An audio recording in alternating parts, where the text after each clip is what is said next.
सका अंधेरे को अकेला, पैगाम तो बहुत आए थे सूरज के घर से। Good evening student. आज हम डिस्कस करेंगे बेटा class 7th power and exponents के बारे में। एक्सपोनेंट एक्चुअली में होता क्या है?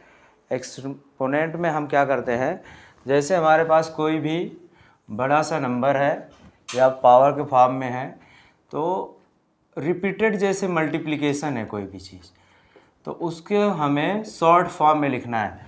कोई भी बड़े नंबर्स को शॉर्ट फॉर्म में लिखना क्या होता है, उसको एक्सपोनेंट बोलते हैं। जैसे 10 4 टाइम्स मल्टीप्लाइड है, तो इसको हम क्या करेंगे, 10 to the power 4 के फॉर्म में लिख देंगे, जिसमें हमारा 10 क्या है, इसको बेस बोलते हैं। क्या बोलते हैं? बेस है। और 4 क्या है, हमारा पावर है। पावर या एक्सपोनेंट भी इसको बोलते हैं। तो किसी भी बड़े नंबर को शॉर्ट फॉर्म में लिखना हमें क्या कहलाता है? एक्सपोनेंट कहलाता है। जैसे कोई भी अब दूसरा नंबर है 2 पावर 2 है, तो इसका क्या मतलब है कि 2 आपस में 2 टाइम्स मल्टीप्लाई, इसकी वैल्यू हो गई 4। हम गलती कहाँ करते हैं, जहाँ बच्चे अक्सर गलती करते हैं कि 2 पावर 2 है या 2 पावर 3 है, तो क्या करते हैं, 2 को 3 से मल्टीप्लाई कर देते हैं, जो कि रॉन्ग है। इसको ऐसे नहीं लिखना है आपको, ये गलत हो जाता है। 2 पावर 3 का मतलब है कि 2 आपस में 3 टाइम्स मल्टीप्लाई, मीन्स इसकी वैल्यू क्या आ गई, 8 आ गई। अब जैसे 4 पावर 2 है, तो 4 आपस में 2 टाइम्स मल्टीप्लाई है, तो इसका मतलब हो गया वैल्यू आ गई 16।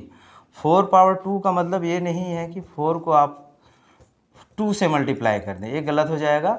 ये गलती आपको ध्यान में रख के काम करना है कि हमें पावर को किस फॉर्म में लिखना है, ठीक है।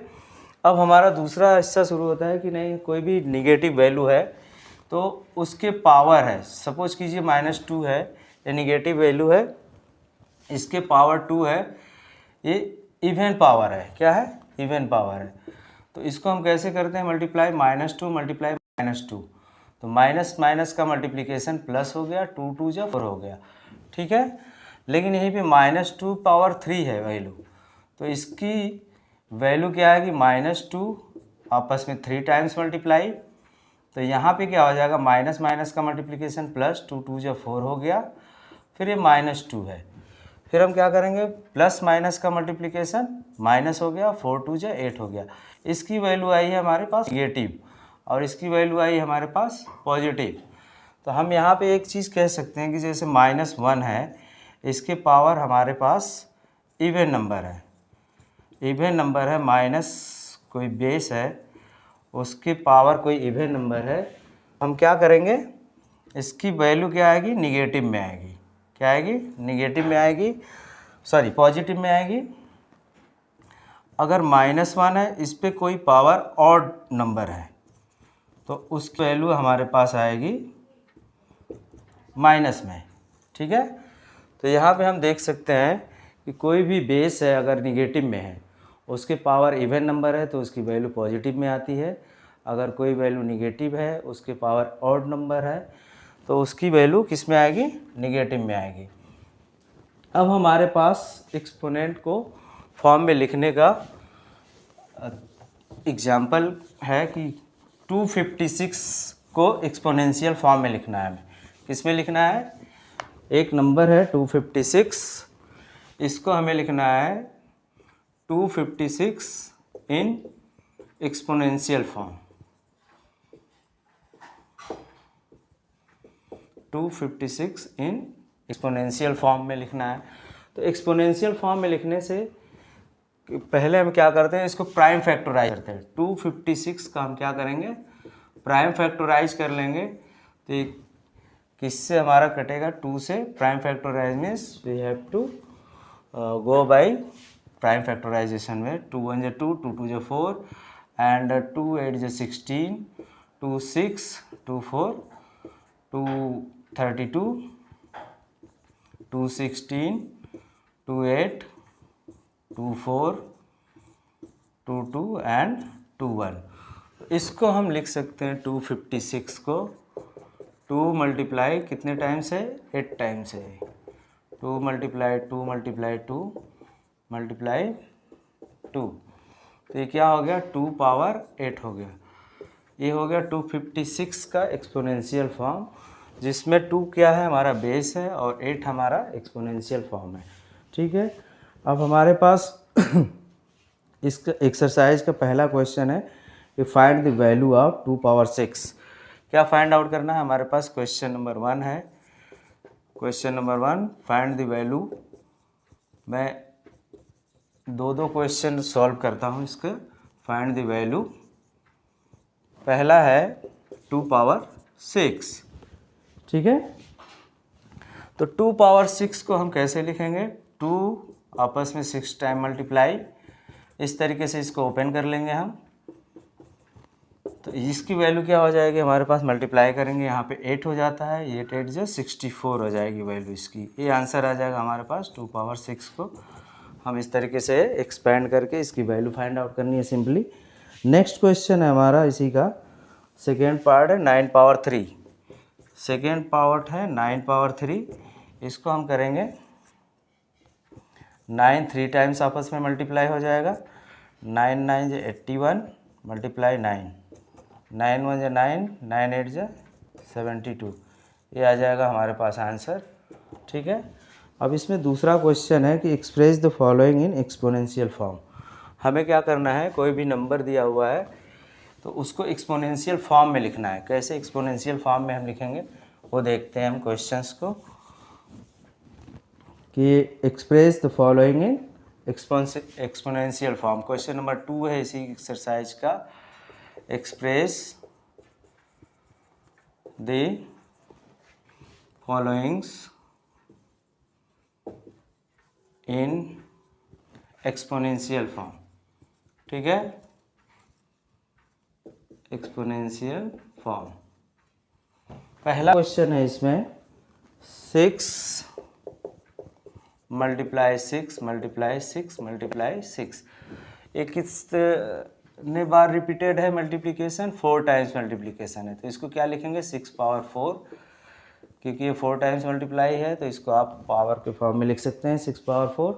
ठीक है, नेक्स्ट क्वेश्चन है इसका हम 5th पार्ट लेते हैं।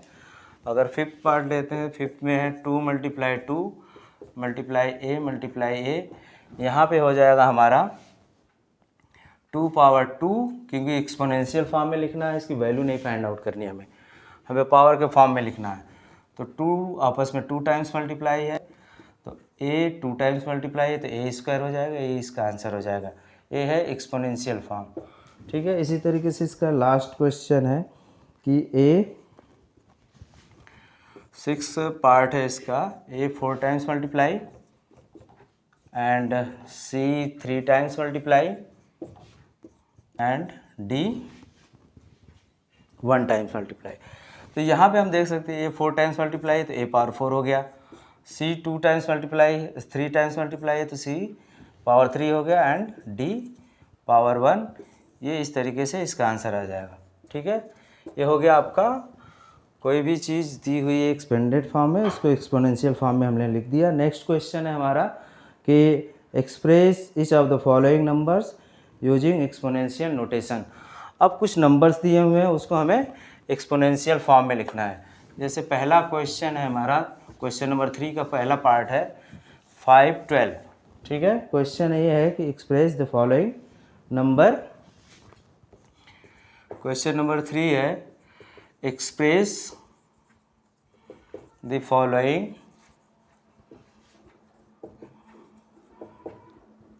numbers, this is the numbers in exponential form।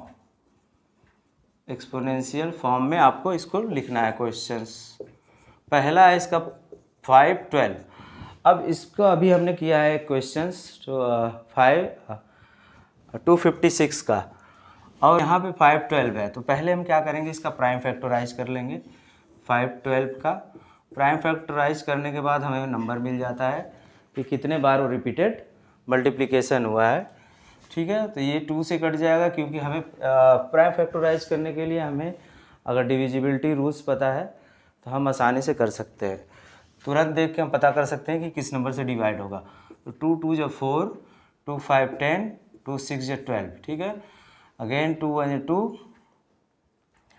and 2 2 4 2 8 16 2 6 2 4 2 32 2 16 2 8 2 4 2 2 and 2 1। अब यहाँ पे हम देख सकते हैं कि 5 12 कितने बार रिपीटेड मल्टीप्लिकेशन हुआ है, इसका प्राइम फैक्ट यहाँ पे देख सकते हैं हमें 9 टाइम्स मल्टीप्लाई हुआ है 2 का आपस में। कितने बार? 9 टाइम्स मल्टीप्लाई हुआ है 2 का। यहाँ पे हमारे पास 4 4 8 एंड 1 9, तो इसको हम क्या लिख सकते हैं? 2 पावर 9 लिख सकते हैं। 5 12 का एक्सपोनेंशियल फॉर्म क्या हो गया? 2 पावर 9। उसी तरीके से एक क्वेश्चन हमारे पास 7 to 9, इसका थर्ड पार्ट है 7 to 9। ठीक है, 7 to 9 को हम क्या करेंगे? एक्सपोनेंशियल फॉर्म में लिखना है इसको भी, तो हम इसका भी क्या करेंगे? प्राइम फैक्टराइज कर लेते हैं इधर 7 to 9 का। यहाँ पे हम देख सकते हैं, अब इसको हमें 2 से डिवाइड नहीं होगा, तो हमें अगर इसका हमें डिविजिबिलिटी रूल पता है तो हम चेक कर लेंगे कि ये 3 से डिवाइड होगा कि नहीं। 3 से डिविजिबिलिटी रूल्स क्या बताता है कि नहीं, sum of all digit should be divisible by 3।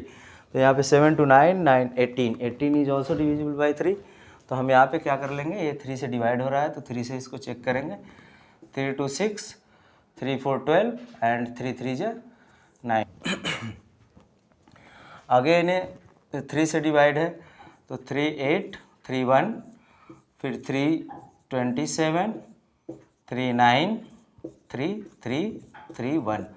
अब इसको हम कितने फॉर्म में लिख सकते हैं? 7 to 9 को 3 के पावर में कितने बार रिपीटेड मल्टीप्लिकेशन हो गया है? 6 टाइम।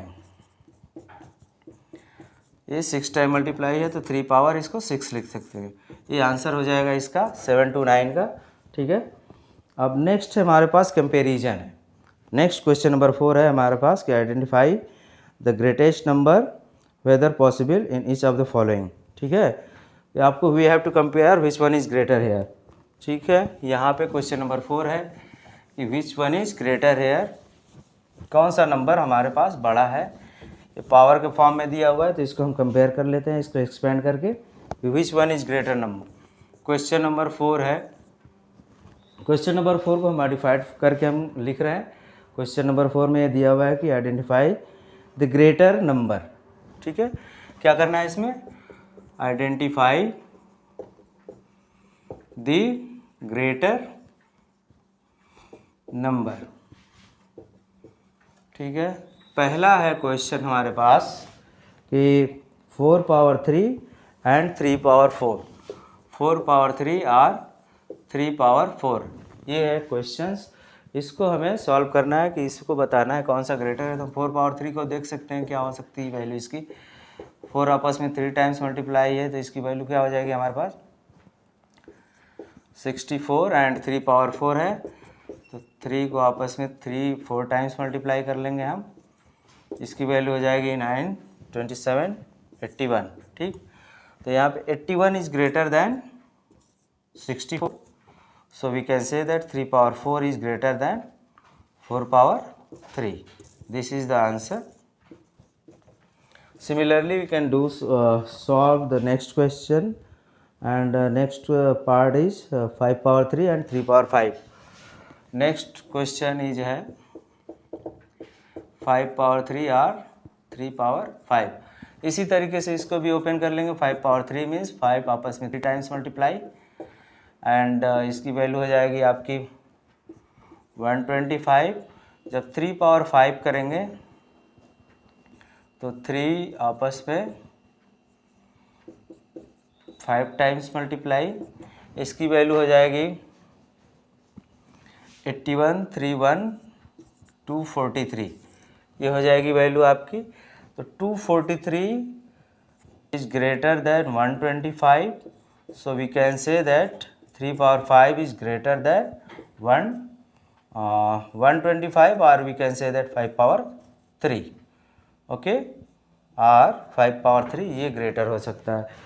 अब नेक्स्ट वीडियो में हम फिर से मिलेंगे एंड तब तक के लिए आपका बहुत बहुत शुक्रिया, धन्यवाद। आप इसको रिपीट कीजिए और कोई भी चीज़ प्रॉब्लम है, कोई भी क्वेश्चंस है तो आप इसको कमेंट बॉक्स में लिखें और कुछ भी आपका सजेशन है तो आप कमेंट बॉक्स में दे सकते हैं। बहुत बहुत शुक्रिया आपका देखने के लिए, थैंक यू।